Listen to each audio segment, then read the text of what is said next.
Hi, welcome to 10-8 in service. Today we got a very special guest, headquarters show me 10-8. Very special guest, Cliff by early, by early.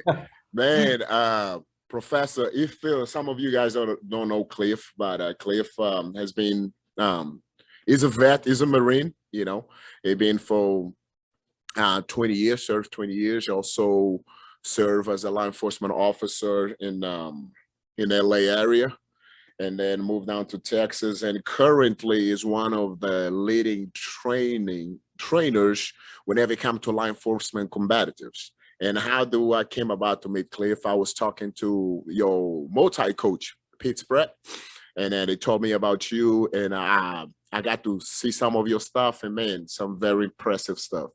For some of you guys that don't know about him, you can just check the Hill Country Combatives. He always put on a great courses.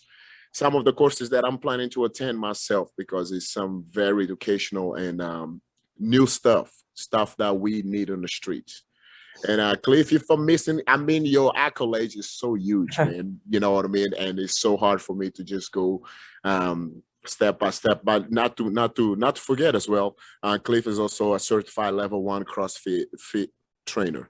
So is there anything that I missed? I know I'm missing a lot of stuff, but is there anything that you want to tell the people that will be listening to this interview, Cliff?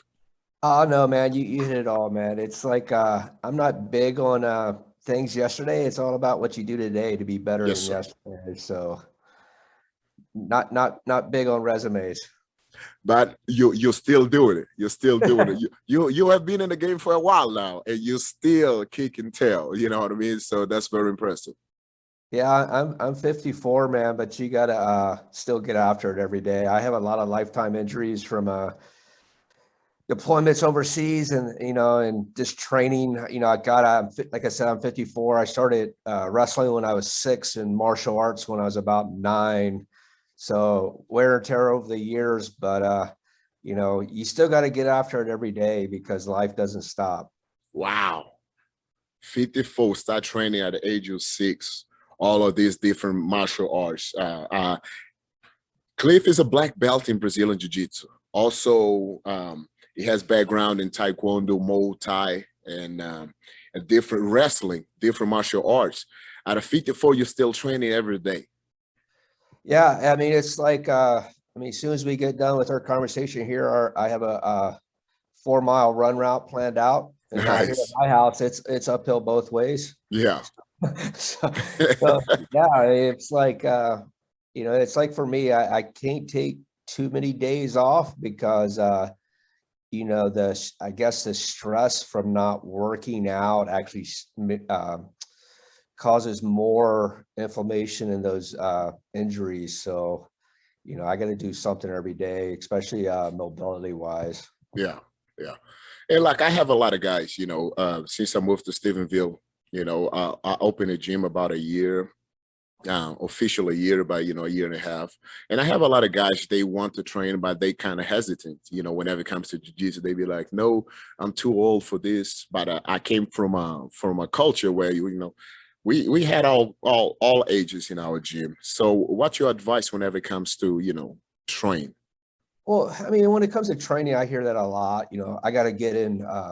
I want to get in better shape before I train, or Yes, I'm sir. too old. Well, training is conditioning to get you into shape, but when it comes to people that are older, like I know 70-year-old guys that are still getting after it, but it's one of those deals where you just have to, I tell people go watch a couple classes, pick Yeah. out the vibe, pick up the vibe of the school, but be smart enough to select your training partners. You don't have to roll with a 20-year-old that thinks he's going to be the next, George St. Pierre. Yeah. You know, pick the guys that are. There's always going to be somebody that matches your vibe and your needs because, for me, like, competition days outside of shooting competitions, but like, grappling competitions and stuff is, those days are past me because I can't risk injury because I got to go to work tomorrow. Facts.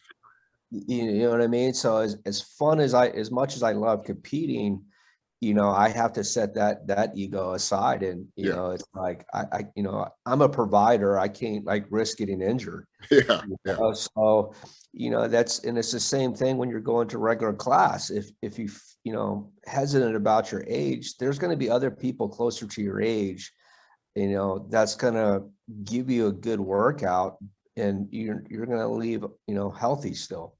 So, I mean, that's what I tell people. Yeah. And, you know, and the whole saying, you know, train like you fight, to me, that's dumb, because the fight is where you get injured.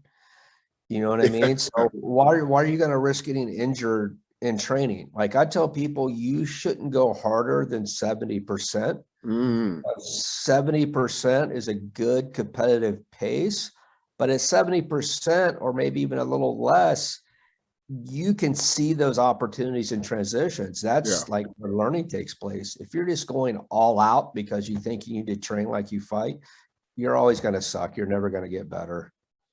Man, that's a really good advice, and I like that perspective too. I like that.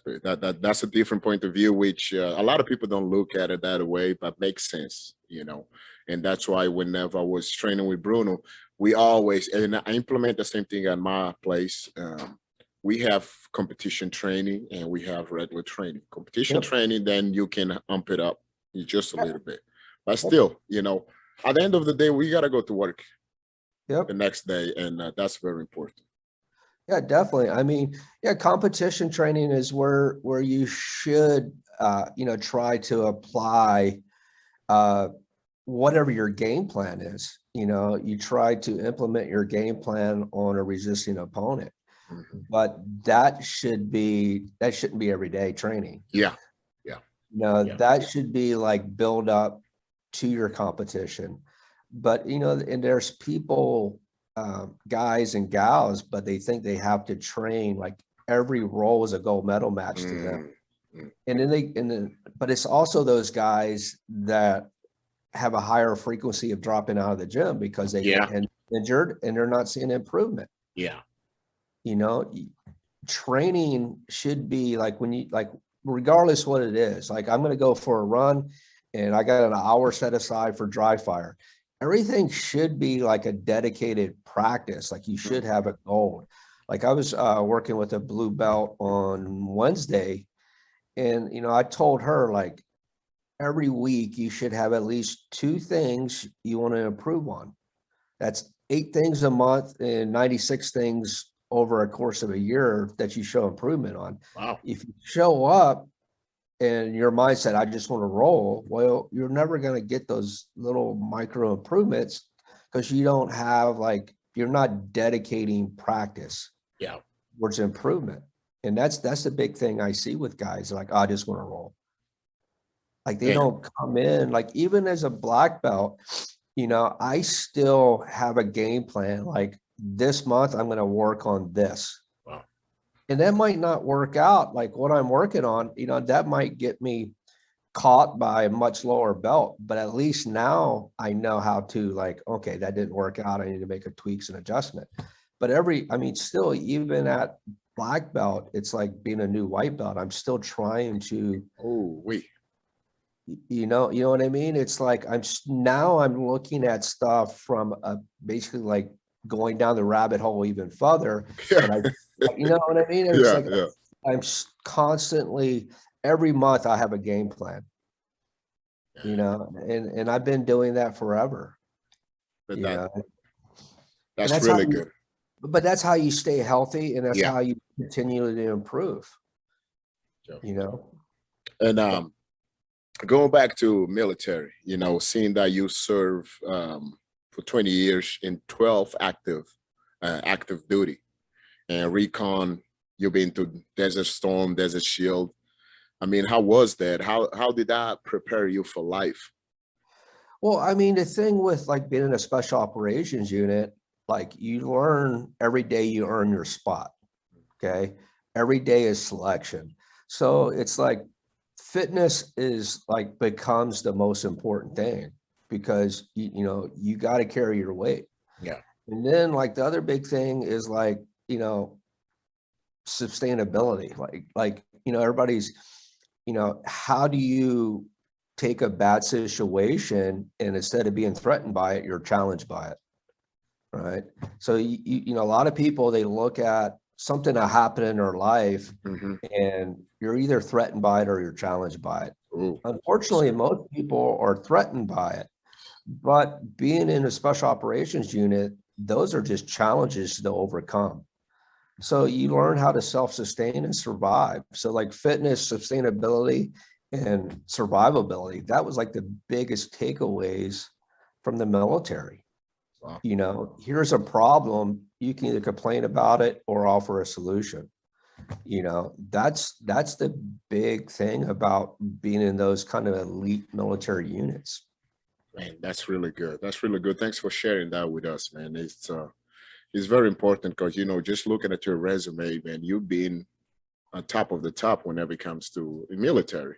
And that just credibility is great. And talk about credibility, talk about training. We jump right into law enforcement training. So the title of our conversation, of course, is why we shouldn't stop training. Why keep training? And you, one of the most advocate persons whenever it comes to training in Texas, especially. I know you do a lot of training, you know, out of state and stuff like that. So why is it important for law enforcement officers to keep training? Well, you know, it's like one of the things too is like liability person. You know, you're either an asset to the team or you're a liability. You know what I mean? And it's like training allows you to be a thinker before a doer. You know, when you're not training up to the task, you do stuff out of fear, right? You have a fear-based response. Prof, I'm going to have to stop you a little bit. You got to repeat that. Training allows you to be a thinker before a doer, man. Oh, man. You know?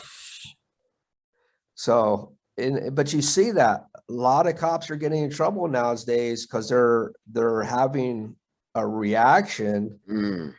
You know, that's, you know, here's the thing. Here's something to think about too. As cops, we all heard action is faster than reaction. Yeah. Okay. But if you train, you're not reacting, you're responding. Ooh, wait.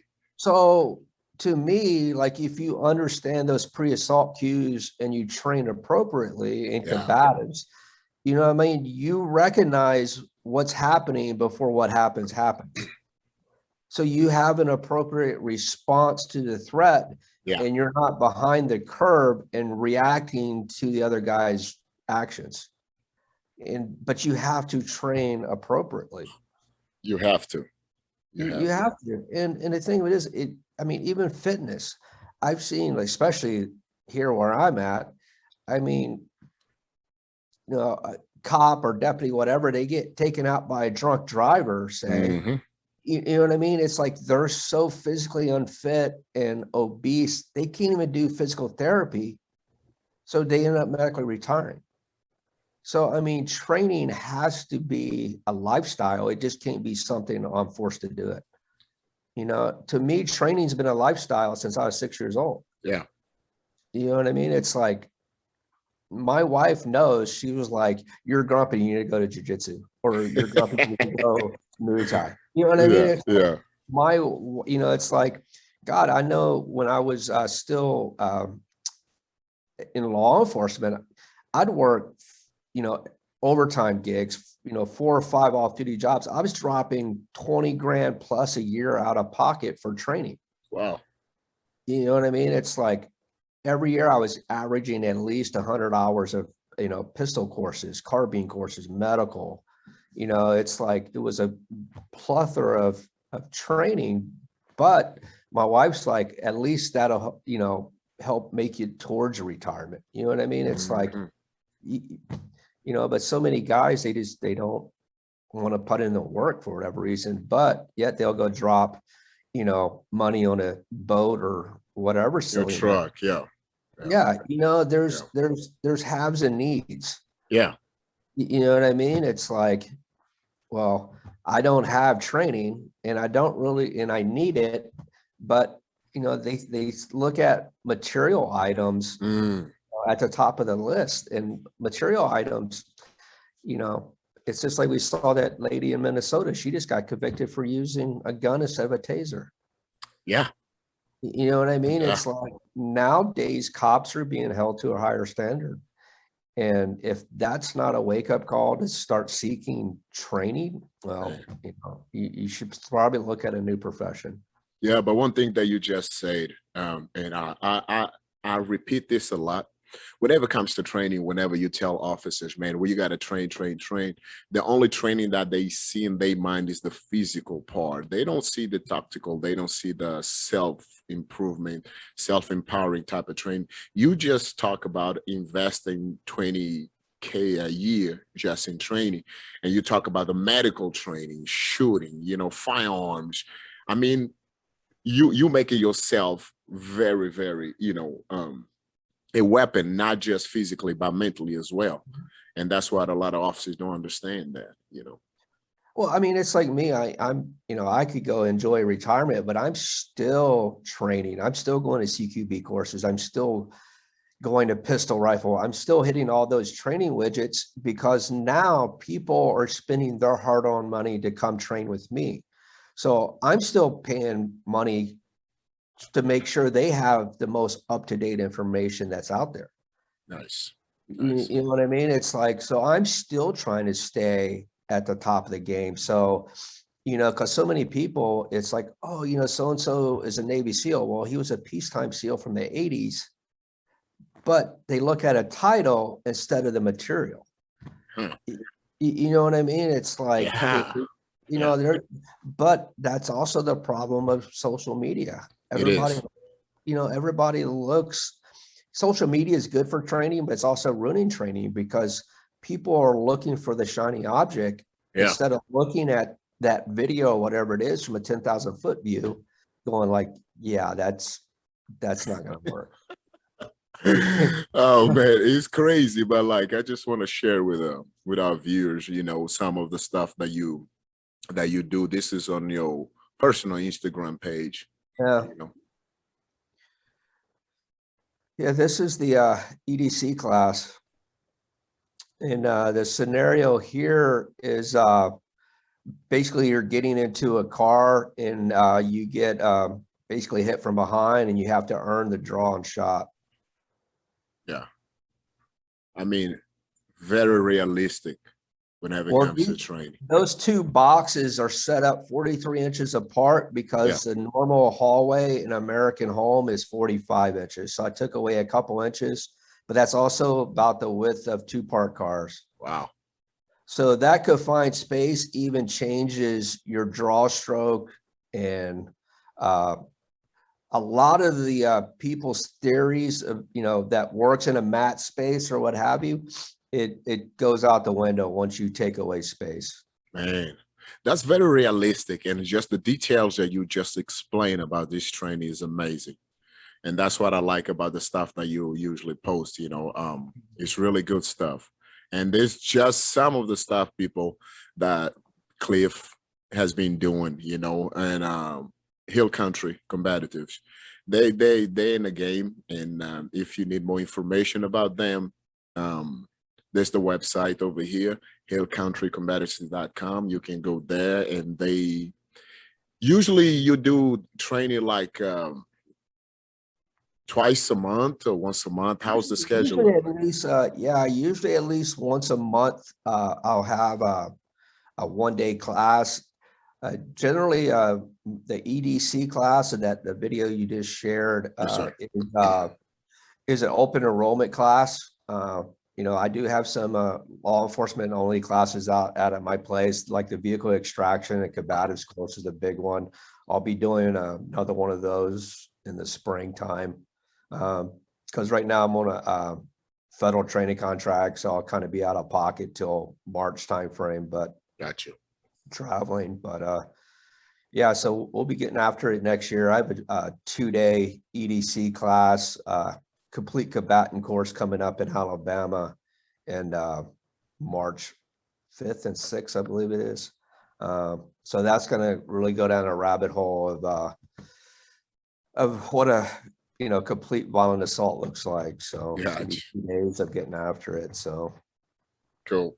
And I got specifically just full questions for you today. And my first question will be the American criminal justice system. If you had to grade our criminal justice system right now, A being the best and F, of course, being the worst, what grade will you give our American judicial system, and why are you giving the grade that you're giving? Man, I don't even think they deserve an F nowadays. I mean, it's like with, especially like if you look at big cities like Los Angeles, Chicago. Well, I'll go with Los Angeles, with Gascon out there. I mean, he came from the LAPD and then went to Frisco and came back. But I mean, the no bail reform, I mean, it's just like, there was a video came out of a pretty hardcore blood gangster saying that he's actually leaving Los Angeles because it's not safe.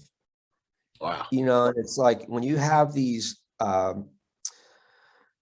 prosecutors and DAs that are like doing away with no bail systems, it's just like, my buddy who's still out there with LAPD, they just had one girl arrested pretty much 3 consecutive days for basically stolen cars and other felonious crimes because there was no bail. It's like, so what is the punishment for being a criminal? Yeah.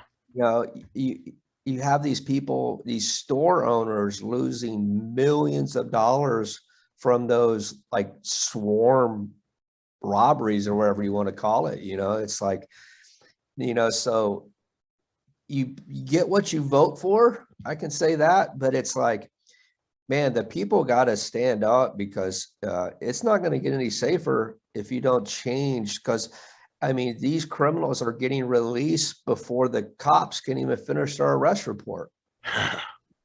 It's like, and then of course cops get frustrated. And it's like, why bother? Why bother? Yeah.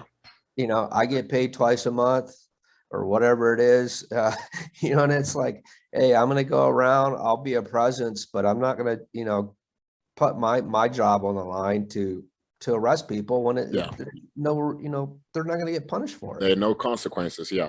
There are no consequences. It's like, there's that one video out of Chicago that came out earlier in the year where, criminal comes out of the apartment, who's a domestic violence criminal, comes out of the apartment with a pistol, and the patrol cop literally runs away. Wow. Which, I mean, just go back to the station and quit, right? So SWAT comes out, arrests the dude, he gets released on bail, goes back the next day and murders the lady. So it's a second SWAT call out. Yeah. So like, at the cop, you still have cops out there doing good work. Really good. Everywhere. Yeah. Really solid work. Professionals, trying to make a difference, make a true difference in the community they serve. But, it's goes to the DA's office and it's like, yeah, we're not filing that. We're not filing that. That's frustrating. Yeah. It's criminal. And, fortunately, I don't live in those neighborhoods anymore, but it's insane, the injustice that you're seeing at the top, and it's all political. It is. And the next question, because you live in Texas right now, Hill Country, Kerrville, is that correct? Yes, sir. Yes. So if you were the governor of Texas, what is one policy that you will change? Correct. Well, God, you have to, there's several, but, one, you'd have to like enforce, penalties, right? But, you'd have to find a way, man, to provide the training for the people out there. You know what I mean? Yeah. It's like, and and it's funny because I'll be the first one to tell you, I don't think making jiu-jitsu mandatory is the answer. No, it's not. You know what I mean? It's like being in a being in any military unit, well, speaking of the Marine Corps anyway, before you deploy overseas, peacetime deployment or combat deployment, you have boxes of training to check. And law enforcement should have the same boxes to check, you know, so many hours of medical, CQB, jiu-jitsu, punching people in the face. There's so many adult males nowadays, they never even punched in the face before. It's ridiculous. It is ridiculous. You know what I mean? And it's like all these jiu-jitsu guys, I know very high level jiu-jitsu guys that are afraid to get punched in the face. So it's like, okay, well, if you go to a true ghetto, like where I work, there's no jiu-jitsu schools. It's boxing gyms. Because boxing is how you get out of the ghetto. Yeah. And it's been that way forever. Right? We all know that. It's like, so you're going to come up to the kid who's some Golden Gloves boxer, and you're thinking you're just going to go close the distance because that's what they tell you in jiu-jitsu. You're going to get wore the hell out. And if you've never put on gloves and, you know, played punch face, then, you know, you're going to have a bad day. But yeah, I mean, for being a governor, man, it's like really at the governor level, you'd have to change the justice system. There has to be mandated penalties. You know, you have to find ways to provide required training, just like, you know, military guys. You got to change the training protocol, the hiring standards. You know, I don't know what a governor could do, but you know, that's how I see it. Yeah, I understand that, and that's a really good point, great point, because you know, looking at our state, Texas, you know, before I moved here to Stephenville, I was the director of a police academy in West Texas, and throughout the interview process, you know, it's amazing how many people who shouldn't even walk in the room to apply to become a cop. These people actually apply to become a cop, and the requirements are not so high. They just minimal requirements, but you know, the shortage of cops right now is scary. You know, and you have guys who may work 2-3 years, like in a big department, Dallas, you know, Austin, San Antonio, and they get in trouble over there. All of a sudden, they move into a very small town, small county, you know, four officers department, and they get in a job over there, you know, and they slip through, you know, the cracks, and you know, 5-10 years later, man, we look back, we'll be like, oh, how this guy got a job, you know? And one of the things of Gordon Graham always told me and stuck with me is whenever it comes to hiring, most of the departments are focused on the background. You know what I mean? You got a clean background, you're good. And we're going away from hiring people for their character, you know, because it takes a while to see people's character. It's not something that you can do just with a simple background. You know, character is very important, but we're not, due to the shortage of police in America, we're not hiring good characters sometimes. And those are the ones that end up in the news and make all of us look bad, you know? Yeah, I mean, and it's such a, I mean, it's like a negative percentage. Yeah. You know what I mean? And usually there's warning signs, and, you know, it just gets ignored because, you know, unfortunately, a lot of times those people get in with the right clicks. You know, it's like they're golf buddies with the captain or whatever. And it's like, you know what I mean? It's like that. I've seen a lot of times it's like they're part of the right clique. You know what I mean? So a lot of stuff gets, you know, brushed aside. Wow. You know? That is so true. That is so true. So going back to jiu-jitsu, you are Rodrigo Pinheiro, black belt. I love Rodrigo, man. And they got awesome. They got a lot of killers over there, man. I love that place. So how is training over there? Oh, training's phenomenal, man. I mean, it's like, God, I think the gym right now has close to 30 black belts. So, I mean, there's always 8, 9, 10 guys, black belts on the mat. But all belt colors. We got some phenomenal kids there, and Rodrigo, and Pete Spratt teaching the Muay Thai. It's a truly world-class gym. Yeah, shout out to Pete Spratt, man. And he has been in the game for a while. I consider him one of the Texas legends whenever it comes to combative sports. And he got a new kid in the UFC too, so that's big. Yeah, and Odom's got a fight coming up too, so shout out to him. Yeah, he's a beast. Shout out to him too. I had him on the show before. But before we go on away, man, just following you, see the stuff that you do, man. You gotta enlighten me or teach me a little bit, because I'm a wine guy, and I drink some whiskey, but like I know you're a bourbon guy, so yes. Let's talk a little bit about that, man. So for Texas bourbon, you need to get Garrison Brothers. Garrison Brothers, man. They're out of High, Texas. Yeah. And it's probably one of the most flavorful bourbons that you can get. A little bit pricey. Yeah. I support Texas families. But Garrison Brothers is phenomenal, man. It's like I'm a history nerd, and bourbon has some phenomenal history. So that's my excuse to drink bourbon, is to support American history. That's pretty cool. That's pretty cool. So how you came about, falling in love with Oh, dude, I tell you, it's like I started drinking bourbon probably, I think I was about 11 years old, hanging out with my uncles that were all Vietnam vets. Yeah.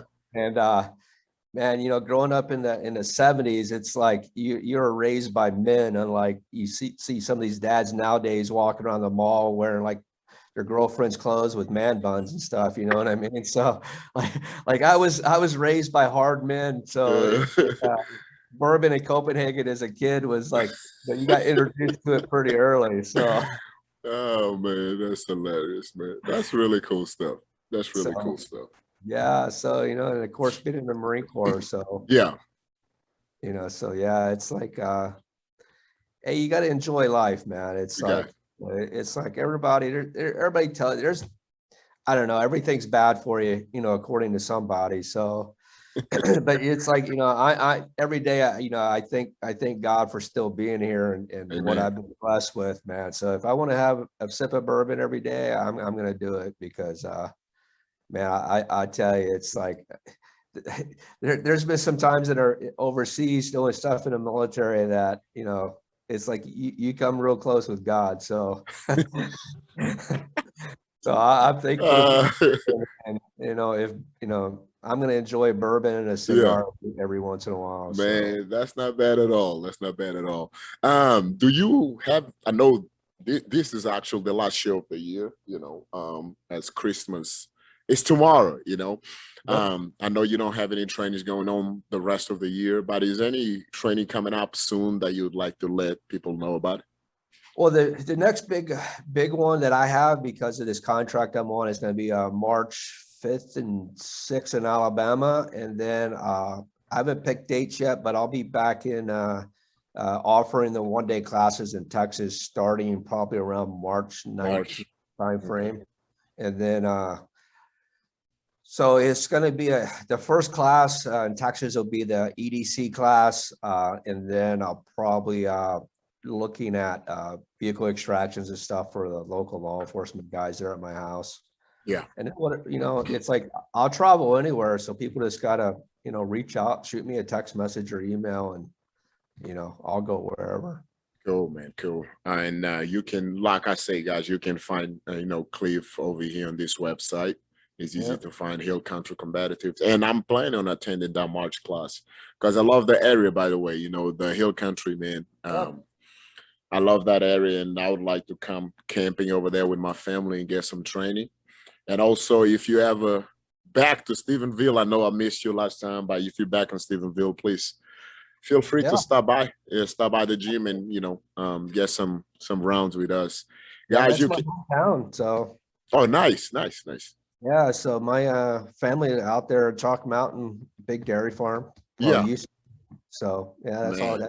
That's my family hood is Stephenville. So it's, That is good. That is good. We're here, man. So anytime that you're around, I'd love to have you around. And for you guys that don't know, this is Cliff's personal Instagram account. And then if you type Hill Country Combatives, you can go to his also business account, you know. Um, and here we are. Never stop training and keep yeah. training. Getting ready for 2022, man. I really appreciate you taking the time out of your day to be Oh, here. man, it's been awesome. Great to finally get to talk to you, Mario. Yeah, man, it's been awesome. But we're gonna do this again. We're gonna do this again Definitely. next year. You I got would to like come to. down and train it. So, and because after training is always rehydration with some brown water and cigars. That's the debrief after the debrief. You can go wrong with that, man. You can go wrong with Exactly. that. Man, I appreciate you, man, and Merry Christmas to Likewise. you, and be safe out there, Cliff. All right, man. Merry Christmas to you as well, and have a blessed New Year, my friend. Likewise, man. Have a good one. Thank you. You too, my buddy.